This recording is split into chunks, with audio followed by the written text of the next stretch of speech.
America is the most powerful nation on earth.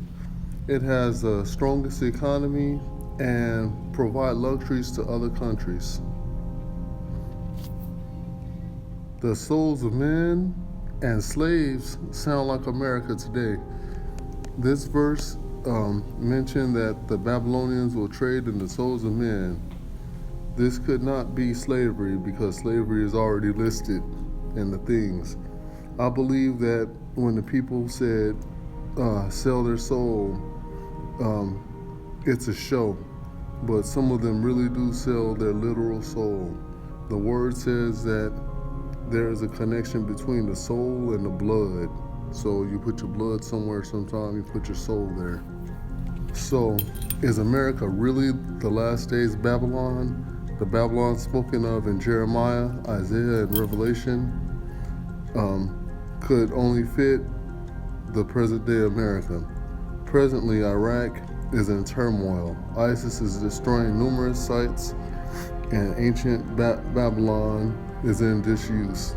So, how can Iraq be the last days Babylon? Well, here's how. The only country that does its own thing is America. All the other countries work together.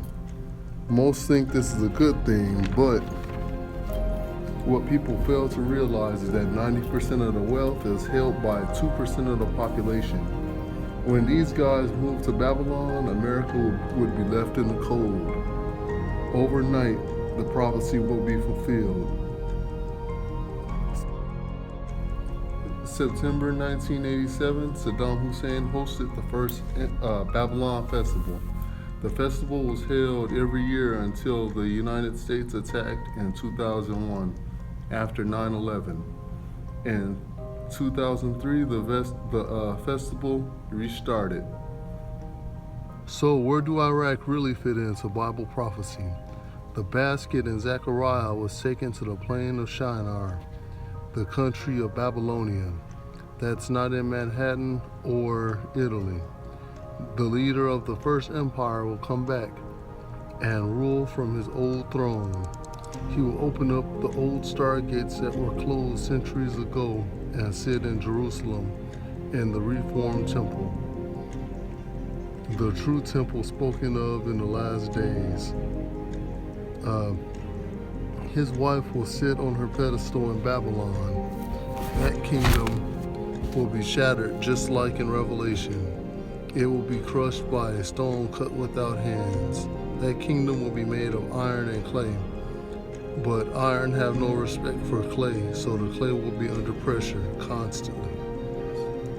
The Babylon Festival schedule was changed from September to line up with the Babylonian New Year.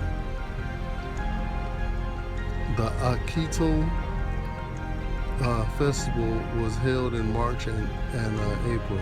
The celebration will start. The high priest of Isilaga announced the new year. Then the king will receive the royal scepter. The king and the statues of Nebu and Marduk will then be walked in procession to Babylon. Marduk was called Baal, which means Lord, because the Babylonians believed his name was too holy to say. The statue of Marduk was left behind at the Uras gate. The king went to Isiliga to meet Marduk. The king will remove his weapons, crown, and scepter. The high priest listened to the king's state that he committed no sin. The priest then slapped the king hard on the cheek. The king then receives an oracle about his future, and then at sunset, the priest and the king performs a ritual with a white bull. The next day, all the statues are cleaned in the river and dressed. Then they will be led by the hand to their chairs where all the new policies for the coming year is announced. This is the ancient festival, and I believe that it mirrors the new one, where for one day the gods come to sit and eat among people again. I truly believe this is what's going on right now. America could not be the Babylon of the last days. Babylon is destroyed by an army of archers with perfect aim. They strike quickly and mercilessly. Their arms, they come from the north. If this is America, then Canada will attack us.